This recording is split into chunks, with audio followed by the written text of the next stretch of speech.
Hello everybody, welcome to my channel. Today we're going to talk about the new moon happening on March 18th, 2026. So I am doing Vedic astrology, which is the true placements of the planets, and even according to NASA, the moon will be in Pisces on March 18th of 2026. And when we're looking at the moon represents our minds, our emotions. It represents like what's deep in our heart. And whatever sign the sun is in when we have the new moon, and of course, when we have a new moon, the moon and sun are together. So whatever sun sign that is happening in, and for this case, the sun is in Pisces. So this will be the beginning of a Pisces lesson cycle for everybody here on planet Earth. And we go through these cycles every like 28, 29 days continuously. We're always working through a cycle here on Earth. And right now that's the Pisces lesson cycle. And what happens in a Pisces lesson cycle is this is where we are learning that we have no control over anything really. And ultimately, the only thing that we can actually do is let go. And so this is where we dissolve. This is like considered enlightenment, samadhi, whatever you want to call it. But on the darker, more tamasic side of this is where we are disillusioned, or where we believe lies, or where we are wanting to escape reality. So this is where people will like do drugs or join cults, or like even a religion can help us escape reality, right? Because we can use our religion to bypass our actual emotions, and we use it as kind of like a comfort blanket to not actually have to feel some of the deeper feelings. And in order to truly work through that Pisces lesson, we are learning to like face the shadow or face the darkness of reality and ultimately find peace with it. And so we will, during the full moon, we get like the opposite lesson cycle, and this full moon will be in Virgo. And Virgo shows us like where we organize the material world. And Pisces is where we let go of the material world. And so ultimately we're trying to find that balance between being able to let go and not be so attached to everything, but then also stay in the material world and organize our lives. And so that's like that middle point. That's how we work through our Pisces lesson cycle. And the nakshatra that this moon is in is Uttara, Bhadra. And these are like funny cards I made when I was learning the nakshatras. So kind of funny. But I wanted to show you the picture in my 12-year-old drawing. But this is the nakshatra of the serpent. And the serpent is the Kundalini energy. This is the beginning of the Kundalini energy. And if you have worked with Kundalini energy before, then you already know this. But whenever you start working with Kundalini energy, it feels terrible. It's horrible. You honestly have to face like a lot of the gunk of the stuff that you just like stuffed long enough to protect yourself, and that's totally fine. But Kundalini energy is the Shakti energy. It's the flow. And this is like where we create. This is like the beginning of creation. And so even though this is one of the last nakshatras and it comes in the last constellation, and it's kind of like the ending of where we're gonna like complete a cycle here on planet Earth, or the cycle that we go through throughout the year through our little like mini lesson cycles of the moon. And yet this is like the beginning of when we actually start to wake up. And then the next nakshatra, the last nakshatra, is Revati. And this is where we heal. This is like where we go home to the heart and we let go and we just say, you know what, I don't have any control, I'm letting go. But here in Uttara Bhadra is where we start that serpent energy, and it's where we go into the dark and we face all of that stuff that we need to face in order to get to that final nakshatra of brevity. And so another big lesson happening right now is facing the shadow. And I've talked a lot about Saturn in Pisces right now, dissolving reality. And so Saturn's here with the moon, and whenever the Saturn and the moon come together, it doesn't feel very good. And we're all gonna be feeling that energy. And a new moon is also where we don't feel that good because we don't have a lot of the moon energy. We don't have a lot of the sun energy. This is like where we are most depleted from those energies. And it could be looked at as a bad thing, like, oh no, I don't have my energy systems going as high.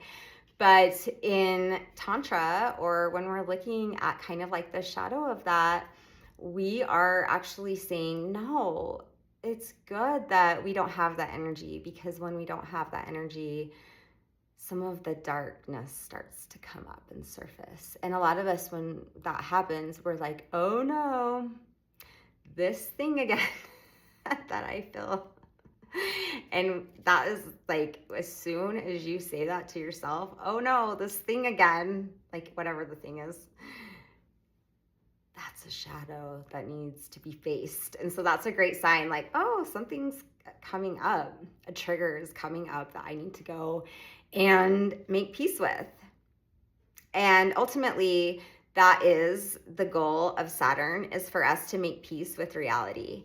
And so Saturn's sitting here in Pisces, dissolving reality. He's going to be here for another 1.5 years. Like, it's happening. And many of us are watching the world that we once knew changing. And there is no going back. There's no putting like the genie back in the bottle at this point. We're like on this trajectory. We have to make peace with reality. We have to make peace with the fact that a lot of us have been disillusioned, and the way that we thought the world was is not the way that it actually is. And we're watching all of the systems that we've been told we need to live by and follow. And like, that kind of is Saturn, right? Saturn's boundaries and systems and like play by the rules. And now Saturn's in Pisces going, the rules don't even matter. In fact, there aren't any rules. And so going from that last eclipse lesson cycle of Aquarius, where we are looking out for the collective and we're thinking about all our like our hopes and aspirations for the future, and you know, we want to like go against like the people holding us down, and we want to like free ourselves. Then we go from that lesson cycle. And the thing about Aquarius and the thing about the 11th house is that it's kind of disappointing, because all of our goals, all of our aspirations, all of our accolades, all of our awards kind of end up being disappointing. And you'll hear football players who have Super Bowl rings, and they're like, why do I still not feel fulfilled? Why am I still not happy? And it's because, like in the movie Cars, Doc Hudson has the Hudson or the piston cup on his wall, or 3 of them maybe, I don't remember how many he had. And he says, look at all those, Lightning McQueen says, look at all your piston cups. And he says, they're just empty cups.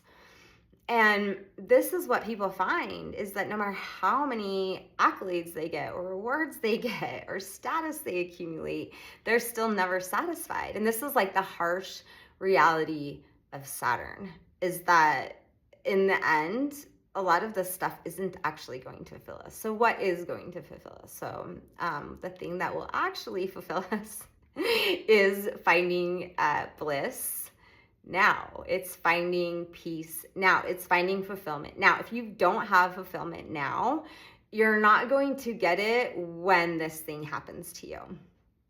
And we can actually, and this is like the other harsh lesson of Saturn, and Saturn rules Aquarius, and that's where the moon just was. So trust me, this is a continuation of a Saturn lesson as we move into Pisces with Saturn here in a nakshatra ruled by Saturn. But the harshest lesson of Saturn is that we can learn either we will strive for all these achievements and we'll just never be fulfilled, or we can find peace now. We can find fulfillment now, even when we're struggling, even when, someone's sick, someone's dying, even when your cat dies, like the worst things you can think of happen, we can still be present with that experience. And the reason that it fulfills us is because we stay present with the experience. We get the full experience. And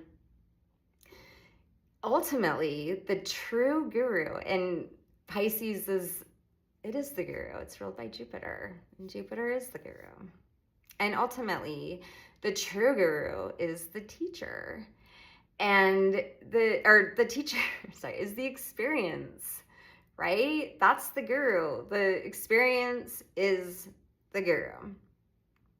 We learn through our experiences. And if we're going, oh, not this experience, no, I don't want that one,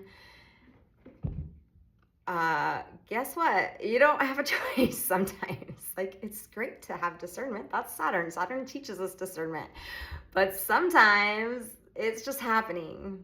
You don't get to change it. You don't get to choose it. And you don't get to say, nope, I'm good. I don't want that one. So what I'm trying to say is that no matter what comes your way, Waheguru.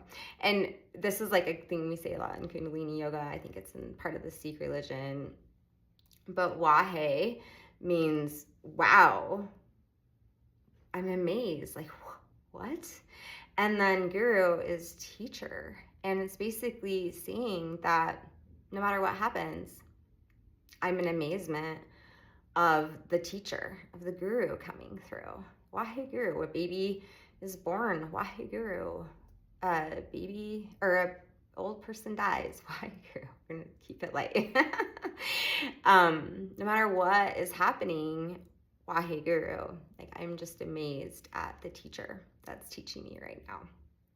And so this is how we learn to be in reality. And this is how we learn to be fulfilled. And it's through that Saturn lesson of realizing that nothing in the material world is ever going to truly satisfy us, and that we truly have no control. Saturn likes to give us the illusion that we can have control. And then he goes into Pisces and he's like, never mind, you have none, let go.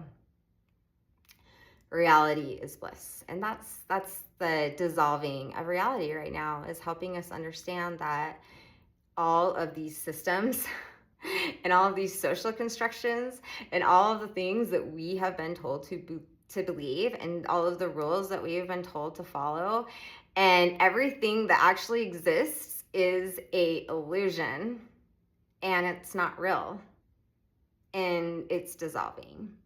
And ultimately, at this point, when we have that new moon and you're feeling the discomfort of Saturn, and you don't have all of that moon and sun energy that kind of like can help us feel a little better when Saturn's here in Pisces with the moon, we are going to probably be able to go a little deeper into the feelings and emotions that might be coming up right now, as there's wars breaking out and disappointment, discouragement happening everywhere. So this might actually be the perfect opportunity to do some shadow work and go deeper within that part of yourself. And so instead of when all of those things start to trigger and you're like, oh yeah, I'm definitely feeling the new moon energy, which is always a little bit draining, and then I can feel Saturn there too. Rather than being like, no, I don't want this experience, instead, bring it on. pull it in. And let me just say one last thing. When we are trying to, like, spiritual, emotional bypassing is extremely toxic. When we're like, oh no, I'm not going to feel bad and I'm not going to let myself feel that thing. I'm just going to be positive and I'm just going to think positive thoughts. And I love thinking positive and I love positive thoughts. And these are all fantastic tools we can use. Love them. But when we're not feeling good, you cannot bypass that with positive thinking. The only way to deal with that is to face it and do the shadow work and go into the emotion and, like, feel the whole thing. And if it feels terrible, that's totally fine. Just be completely present with it and try to allow it to move through you. And there's always, like, the important rule: don't attach a story to, like, whatever emotions come in. I feel this way all the time because this and this thing happens to me. Da, da, da, da. Nope, we're not doing that. We're just, I feel terrible right now. And then name it, like, I feel sad. I feel disappointed. I feel discouraged. I feel overwhelmed. Like, grab a feeling book if you need to. Identify the feeling and then just feel that feeling. You don't have to add the story. Also, seek professional help if you have a lot of trauma, doing the shadow work so that you have somebody to kind of help guide you through it, because it can be really intense for some of us, and we can do some of our own work, and then, we need to know when to bring in a professional. But shadow work is some of the best things that we can do. And when we just, like, spiritually bypass something and we're just going to think positive thoughts, and I'm not going to deal with that thing, and, like, it's negative, ew, I don't want it, all we're doing is stuffing it back inside of us. And guess where it's going to come up again? In 1 month from now, it's going to come right back up, and you're going to go, oh, this thing again. So that is the moon in Pisces, and may you be able to face your shadows and find bliss in the darkness. And I'd love to know what you plan to do during this new moon, and if you have any triggers coming up, and if you want to get your Vedic chart done and do a deeper dive, I would love to do that with you as well. And I hope you have a nice day.